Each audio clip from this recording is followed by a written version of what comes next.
अस्सलाम वालेकुम। तो आज है चाँद रात, आई मीन कि वैलेंटाइन्स डे की चाँद रात। तो आज ना 13 फ़ेब का दिन है और 13 फ़ेब को भी माशाल्लाह से मेरे इतने सारे ऑर्डर्स थे और 14 फ़ेब के यानी कि वैलेंटाइन डे के इतने सारे ऑर्डर ऑलरेडी बुक थे। तो जिन लोगों के ऑर्डर्स मैं एक्सेप्ट नहीं कर पाई तो उन सबसे माज़रत चाहती हूँ, क्योंकि मैं एक ही बंदी हूँ यार, मेरे 2 ही हाथ हैं, मैं कितने काम कर सकूँगी। तो आप खुद अंदाज़ा लगाएँ। तो जितने मैं कर सकती थी उतने ऑर्डर्स मैं ले चुकी हूँ।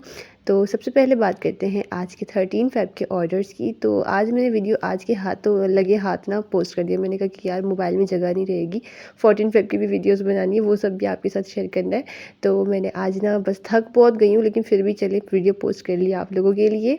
तो ये है मेरा डेयरी मिल्क फ्लेवर का चॉकलेट केक का ऑर्डर। तो इस स्पंज को मैंने बना के ना अब रख दिया है। ये मैंने डेयरी मिल्क के चंक्स ऐड किए थे, तो इसको मैंने रख दिया है। मिनी केक था ये, इसको मैं बिल्कुल एंड में बनाऊंगी। और ये वाला केक आपने लाजमी देखना है जो मैंने अभी शुरू में किया है ना, ये ब्लैक एंड गोल्डन कलर का केक बनेगा और ये इतना ब्यूटीफुल बनेगा, यानी कि आज का सबसे ज़्यादा ब्यूटीफुल केक यही था मेरे लिए। आप डिसाइड कीजिएगा कि आपको कौन सा सबसे अच्छा लगा। तो यहाँ पे मैं बना रही हूँ अब ये मिनी केक, जो कि हार्ट शेप में बनाना था मुझे। तो कस्टमर ने ये केक वैलेंटाइन डे के लिए ऑर्डर किया था, यानी कि इन्हें 13 को ही वैलेंटाइन डे मनाना है। तो 13 को इन्होंने अपने लव वन को सेंड किया ये केक। तकरीबन ऑर्डर्स मेरे चॉकलेट केक के ही होते हैं। तो आज मैंने 2 दफ़ा केक के स्पॉन्जेस बेक किए। एक तो मैं जब ऑर्डर्स ले चुकी थी, फिर बाद में अगेन ऑर्डर आए थे, तो अगेन जो ऑर्डर आए थे उनके लिए भी मैंने आज फिर अगेन बेकिंग की। वो मैं आपको दिखाती हूँ कौन से वाले ऑर्डर्स थे। तो हार्ट शेप के केक में ना क्या करना होता है, आपने सबसे पहले ना क्रीम बहुत ज़्यादा लगानी होती है आउटर लेयर पे, और फिर जब वो उसको हम क्लीन करते हैं ना तो वो क्रीम हटती जाती है। तो उस चीज़ की आप फिक्र ना करें कि क्रीम ज़्यादा लग रही है। हार्ट शेप के केक में क्रीम ज़्यादा नहीं लगेगी साइड पे, तो फिर हार्ट शेप में क्लीनिंग नहीं आएगी, उसके एजेस जो हैं वो दिखेंगे फिर, ठीक है। तो यहाँ पे ये क्यूट सा केक रेडी था। इन्होंने डील मंगवाई थी, इसके साथ एक रोज़ भी था इनका, और ये रहा इनका क्यूट सा रोज़ एंड मिनी केक का ऑर्डर। ठीक है, तो ये मैंने डिलीवर करवा लिया था, सेफली डिलीवर हो चुका था। अच्छा, ये ऑर्डर था किसी ने अपनी भांजी के लिए ऑर्डर करवाया था और बहुत ही प्यार से ये केक बनवाया था। तो हैप्पी बर्थडे भांजी जी। तो खाला जान का ना भांजियों के लिए बड़ा ही प्यार होता है, ये मैंने अक्सर देखा भी है। तो आप में से कौन कौन अपनी भांजी को प्यार करते हैं और कौन कौन है जिनकी खाला जान उनको इतना प्यार करती हैं। तो जैसे कि मेरे बच्चों की खाला ना, वो भी बहुत प्यार करती है मेरे बच्चों को, यानी कि मेरी बहन। तो ये वाला केक मैं पहले भी काफ़ी दफ़ा बना चुकी हूँ, जो लोग मुझे फॉलो करते हैं उन्हें पता ही होगा इस केक का। और इस केक का कस्टमर ने लास्ट में मुझे वीडियो भी सेंड की थी, वो मैं आपको लास्ट में दिखाऊंगी। और यहाँ पे इन दोनों केक्स की पैकिंग हो गई थी और ये दोनों केक मैंने डिलीवर करवा दिए थे। उसके बाद बाकी का काम मैंने स्टार्ट किया।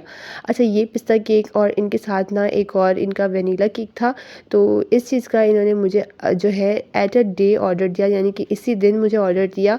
तो मैंने मना नहीं किया क्योंकि वो मेरे रिलेटिव्स हैं, तो मैं मना नहीं कर पाई। काम बहुत ज़्यादा था, लेकिन फिर भी मैंने कहा कि चले मैं कर लूँगी, क्योंकि इतना कोई कॉम्प्लिकेटेड केक नहीं था। तो इन्होंने एक पिस्ता केक मंगवाया था और साथ ही साथ एक वेनीला केक था। तो ये 1 पाउंड पिस्ता केक मैं बना रही हूँ, और साथ ही साथ इसमें पिस्ता है, तो फिर जो है पिस्ता फ्लेवर है, तो पिस्ता की मैंने जो है ना चॉप करके वो भी ऐड कर दिया।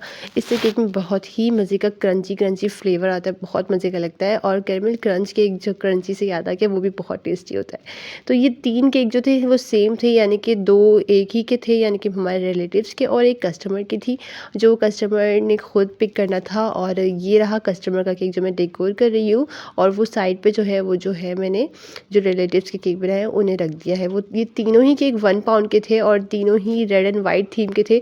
तो मैं साथ साथ ही तीनों की डेकोरेशन कर रही थी। इसको मैंने टर्न टेबल पर रखा हुआ था, उन दोनों बेचारों को नीचे रखा हुआ था, और फिर उन दोनों को भी साथ साथ ही मैं डेकोर कर रही थी, क्योंकि फिर एक को करती दो और को करती, जब सेम ही थे तो मैंने सेम ही कर दिया। हाँ, डिज़ाइन में चेंजिंग है, एक साथ मैं आपको दिखा दूँगी लास्ट में। तीनों ही इतने ब्यूटीफुल लग रहे थे, बहुत प्यारे लग रहे थे। यानी कि ये एनिवर्सरी केक था इनका, और वो जो 2 केक थे जो हमारे रिलेटिव्स ने ऑर्डर किए थे, वो मेरे ख़्याल से इन्होंने ऐसे ही सेलिब्रेट करने के लिए। तो ये जो कस्टमर का था इनका, इसके साथ 2 कपकेक्स भी थे। तो ये तीनों केक देखें रेड एंड वाइट है, दोनों तीनों की थीम सेम है लेकिन लुक अलग अलग है। तो कैसा लगा आपको, और इन तीनों में सबसे बेस्ट कौन सा लग रहा है?